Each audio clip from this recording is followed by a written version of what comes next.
आज मैं अपने बेरमो 4 नंबर श्री श्री जगन्नाथ रथ मंदिर के निकट अपने निवास स्थान से राजेश कुमार और पप्पू रवानी अखबार के पन्नों पर प्रातःकाल पढ़ रहा था। उसमें आज प्रभात खबर में प्रकाशित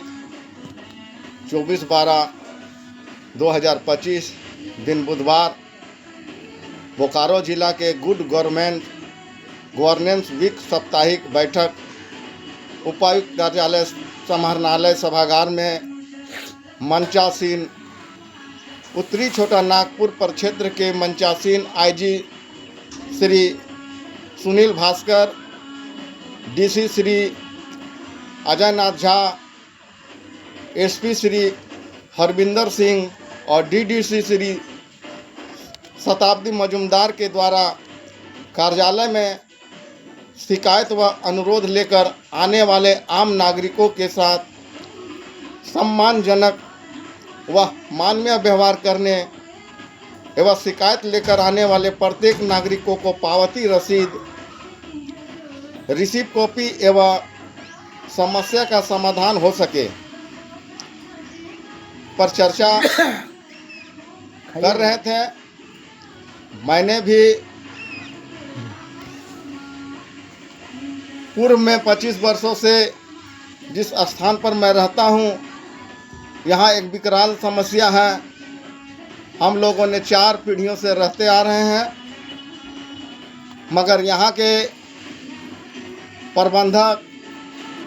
सीसीएल के द्वारा अवैध रूप से रह रहे हैं कहकर हम लोग को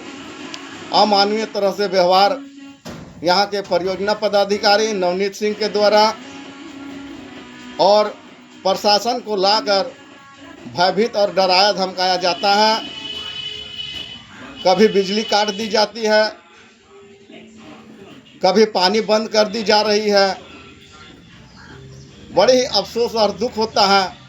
कि भारत 1947 में आज़ाद हुआ था और अंग्रेज़ों से जो गुलामी अंग्रेज नहीं कर पाते थे,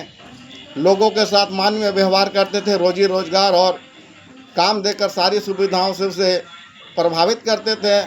आज भारत के आज़ाद में इस तरह से हम लोगों के साथ अमानवीय व्यवहार की जा रही है।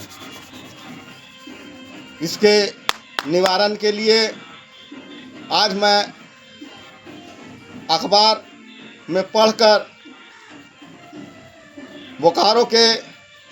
उत्तरी छोटा नागपुर के श्री सुनील भास्कर जी, अजय नाथ झा, श्री हरविंदर सिंह और श्री शताब्दी मजुमदार को धन्यवाद देता हूं कि आपने एक बहुत ही झारखंड के बोकारो जिला से एक पहल करने का काम किए हैं ताकि गरीबों को किस तरह से न्याय मिल सके और गरीबों की शिकायत लेकर जाते हैं तो किस तरह से उसके साथ व्यवहार होना चाहिए, ये अधिकारियों को एक सीख दे रहे हैं और देने का काम किए हैं। इसके लिए मैं जितना भी धन्यवाद कर सकूं बहुत ही कम है। मैं अपने तहे दिल से आप सभी को विनती और प्रार्थना करता हूं कि इस तरह के कदम और मुहिम चलाने का काम बोकारो जिला में किए हैं। गुड गवर्नेंस में जनता का भरोसा, जिम्मेवारी व पारदर्शिता जरूरी, यह डीडीसी श्री अजय नाथ झा जी का कहना है। जिम्मेदारी को समझकर अपने दायरे के अंदर करे काम, यह श्री एसपी श्री हरविंदर सिंह जी का कहना है। और प्रशासन का हर दिन का कार्य ही सुशासन का उदाहरण डीडीसी शताब्दी मजुमदार जी का कहना है। मैं अपने बातों से आप लोगों को अवगत करा देना चाहता हूं कि मैं 20 से 25 वर्षों तक अपने लेखन के माध्यम से भारत सरकार के डाक के माध्यम से हमेशा आवेदन को भेजते रहा हूं क्योंकि मैं जानता हूं कि बोकारो जाने में हमें 300 से 400 रुपया खर्च होगा। डाक के माध्यम से भेजने से हमारे 50 रुपया में डाक खर्च के द्वारा कागज़ आपके तक पहुंच जाती है। लेकिन बहुत ही दुख होती है कि हमारे कागज़ को, आवेदनों को भेजने के बाद भी मुझे किसी प्रकार की कोई अधिकारी द्वारा जवाब नहीं दी जाती है, जबकि मुझे जवाब मिलना चाहिए था। अभी वर्तमान में भी मैंने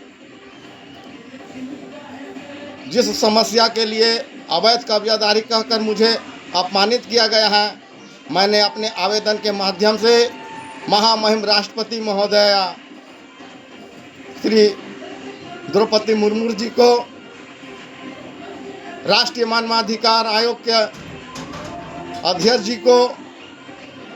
और भारत के मुख्य न्यायाधीश, सर्वोच्च न्यायालय के न्यायाधीश को भी मैंने आवेदन दिया था,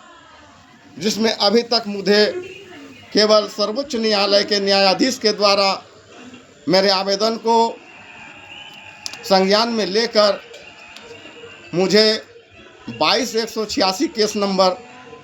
फाइल किए हैं, जो भारतीय संविधान के 32वां अनुच्छेद के तहत भारत के नागरिकों का मौलिक अधिकार से जुड़ा हुआ चीज़ है। और न्यायपालिका सर्वोच्च न्यायालय ने उसे संज्ञान में लेते हुए मुझे भी मोबाइल के माध्यम से संदेश दिए हैं कि आपके आवेदन को रजिस्टर्ड कर लिया गया है। मैं अपने वाणी को इसी के साथ विराम देता हूँ। जय हिंद, जय भारत, जय झारखंड, वंदे मातरम।